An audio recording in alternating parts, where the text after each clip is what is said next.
স্বাগত এশিয়ান দেশ সংবাদে আপনাদের সঙ্গে আছি আমি মিতা মৌসুমী। চলে যাচ্ছি বিস্তারিত সংবাদে। গাজীপুরের কালিয়াকৈর উপজেলার শফিপুরের শাহিন স্কুল উদ্যোগে সেরা শিক্ষক শিক্ষিকাদের সম্মাননা প্রদান এবং চিত্রাঙ্কন প্রতিযোগিতা অনুষ্ঠিত হয়েছে। প্লে থেকে দশম শ্রেণী পর্যন্ত 785 জন শিক্ষার্থী এতে অংশগ্রহণ করেন। অনুষ্ঠানে মোহাম্মদ ইকবাল হোসেনের সভাপতিত্বে প্রধান অতিথি হিসেবে উপস্থিত ছিলেন শাহিন স্কুল গাজীপুর শাখার পরিচালক মোহাম্মদ মফিজউদ্দিন মাফি। আমাদের এই শফিপুর শাখায় আপনারা জেনে থাকবেন বিভিন্ন ধরনের বিভিন্ন সময়ে বিভিন্ন প্রতিযোগিতা আমরা আয়োজন করে থাকি। তাই ধারাবাহিকতায় আমাদের এখানে চিত্রাঙ্কন প্রতিযোগিতার আয়োজন আমরা করেছিলাম।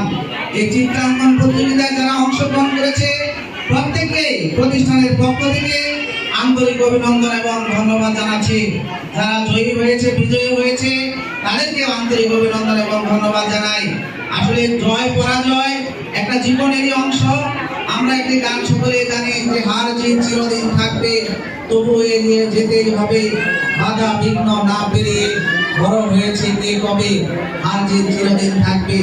এজন্য যদি কোনো কারণে কোনো প্রতিযোগিতায় আমাদের প্রিয় শিক্ষার্থীরা পিছিয়ে পড়ে তাদেরকে বকাঝকা না করে বরং উৎসাহ উদ্দীপনার মাধ্যমে তারা যেন পরবর্তী প্রতিযোগিতায় যেন ভালো ফলাফল অর্জন করতে পারে, সেজন্য বাবা মা হিসাবে আপনারা সন্তানদেরকে উৎসাহিত করবেন, এটাই আপনাদের কাছে আমার।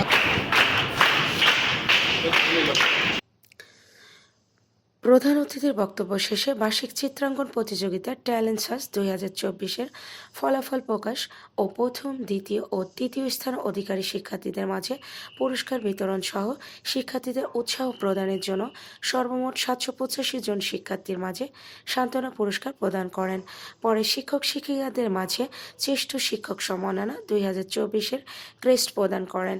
এমন একটি ব্যতিক্রম ধর্মীয় আয়োজনের জন্য অভিভাবক ও অভিভাবিকাদের মধ্যে এক আনন্দ ঘন পরিবেশ বিরাজ করে এবং সর্বশেষ সভাপতির সমাপনী বক্তব্যের মধ্যে দিয়ে অনুষ্ঠানটি শেষ হয়।